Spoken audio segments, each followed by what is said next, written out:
실제로 제가 지금까지 기계 설계를 좀 오래 해왔는데, 이 일각법으로 그린 도면은 거의 보지 못했어요. 자, 원포인트 레슨. 이번 시간에는 여러분들하고 우리 일각법과 삼각법의 차이에 대해서 한번 공부를 해보려고 합니다.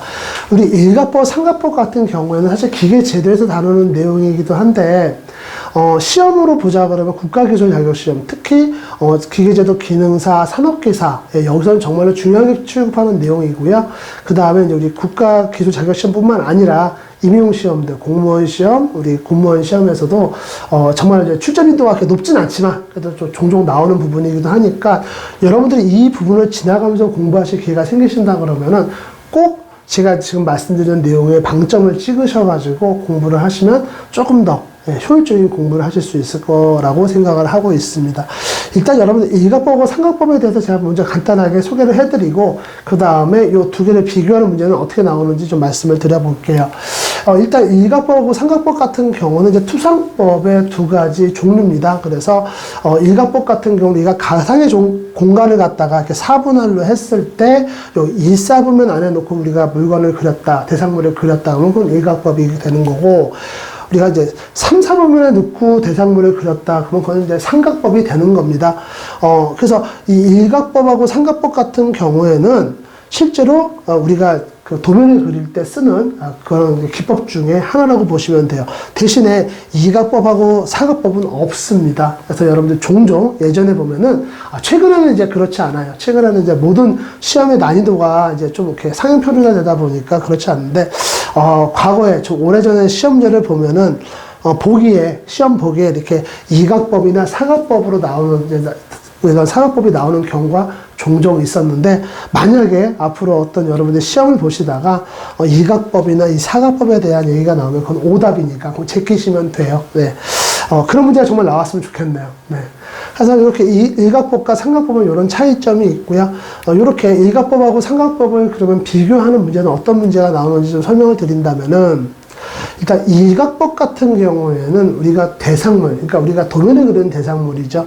이런 대상물을 그릴 때 우리 눈에서 이제 물체를 바로 직접적으로 보고 그 다음에 투상면, 그러니까 우리 그 물체의 모양을 투상해서 비춰주는 그 면을 우리가 투상면이라고 하는데, 순서가 우리 눈, 물체, 투상면 이렇게 가는 게 일각법입니다. 반면에 삼각법 같은 경우는 눈, 투상면, 물체 이렇게 나타내게 돼요. 근데 이제 저서 참고로 말씀드리게 되면 제가 이제 기계 설계를 좀 오랫동안 해왔는데, 실질적으로 제가 다뤘던 도면들을 보면 대부분 삼각법입니다. 아마 일각법으로 된 도면도 있었을 수도 있어요. 근데 제 기억이 안 남았을 수도 있는데, 제 기억에 있는 모든 도면은 다 삼각법이었습니다. 그만큼 일반적으로 지금 많은 부분에서 이 삼각법을 그린 도면이 쓰이고 있다 이렇게 보시면 되고요. 그만큼 우리에게는 익숙한 도면입니다. 그래서 일반적으로 우리가 가정용품을 살 때도 매뉴얼이 따라오는 경우가 있는데요. 그 매뉴얼에 있는 도면이 있는 경우에는 그것도 삼각법으로 그린 도면들이 대부분입니다. 그래서 여러분들이 실제로 삼각법이 우리가 주로 많이 쓰는 도면이구나 이렇게 이해를 하고 계시면 좋을 것 같아요. 그 다음에 나오는 일각법과 삼각법을 비교하는 문제들은 이 투상도의 위치를 이제 물어보는 문제입니다. 물론 여기서 여러분들이 투상도가 뭐예요? 투상도에서 정면도가 뭐고 우측면도가 뭐예요라고 이제 궁금하신 분들은 지금 이 시간에는 일각법과 삼각법에 대한 이제 문제의 패턴이 어떻게 되는지 여러분들하고 짚어보는 시간이기 때문에 이 투상도에 대한 질문들, 그리고 각각의 투상도에 대한 특성을 이제 궁금하신 분들은 따로 공부를 하셔야 됩니다. 물론 그 부분을 공부를 하시고 사실상 이 부분을 보셔야 되는 것도 맞고요. 예, 그래서 그런 부분들은 여러분들이 지금 잠깐 모르시겠다 그러면은 잠깐 이 영상을 잠깐 꺼주시고 앞에 가셔서 공부를 하고 다시 오시면 좋을 것 같습니다. 그럼 다시 또 본론으로 들어와서 아까 말씀드렸듯이 제가 주로 많이 다루는, 우리가 일반적으로 많이 다루는 도면들 같은 경우는 삼각법이다 이렇게 말씀을 드렸어요.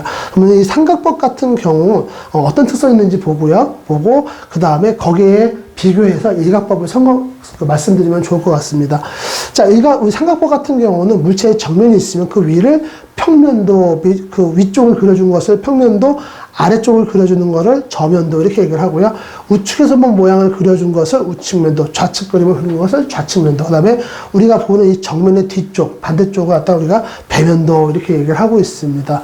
근데 일각법 같은 경우에는 삼각법에서 우측면도, 좌측면도를 그린 것을 좌우가 바뀝니다.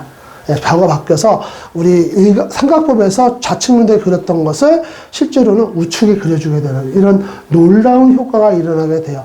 또한 삼각법에서 평면도, 정면도 그렸던 것이 일각법에서는 또 위아래 상하가 바뀌는 이런 또 놀라운 효과가 일어납니다. 그래서 한마디로 정리를 하게 되면은 삼각법에서 그린 내용들이 일각법에서는 좌우 상하가 바뀌는 그런 현상이 나타나게 됩니다.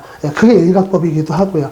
근데 이제 여기서 이제 좌우 상하가 바뀌는데 그 와중에 위치가 바뀌지 않는 투상도가 있습니다. 즉 삼각법과 일각법을 비교했을 때 위치가 바뀌지 않는 투상도가 있다는 거죠. 바로 두 가지가 있습니다. 정면도와 배면도예요. 정면도와 배면도는 위치가 바뀌지 않습니다. 자, 이렇게 돼서 여러분들 이 투상도의 위치를 한번 꼭 정리를 해보셔야 되고요. 그 다음에 마지막으로 일각법과 삼각법을 나타내는 기호입니다. 물론 우리가 도면에 보면 도면의 주기란에다가 각법을 명시하게 되어 있습니다. 삼각법, 일각법. 물론 앞에서 말씀드렸듯이 삼각법하고 일각법은 없는 거고요. 근데 그렇게 글씨로도 쓸 수 있지만 이렇게 기호로도 표시를 할 수가 있습니다. 그래서 우리가 아까 말씀드렸듯이 많이 쓰는 각법이 삼각법이니까 이 삼각법의 기준을 설명을 드리자면은 이게 원뿔을 갖다가 좌측에서 본 모양을 그려줍니다. 이게 삼각법을 나타내는 기호예요. 그러니까 글씨 대신에 기호 나타내면 이렇게 나타내는 겁니다. 대신에 아까 일각법 같은 경우는 삼각법과 어때요? 좌우가 바뀐다고 말씀을 드렸죠. 그래서 원뿔이지만 좌측에서 본 것이 우측에 이렇게 나타나게 됩니다. 이게 일각법입니다.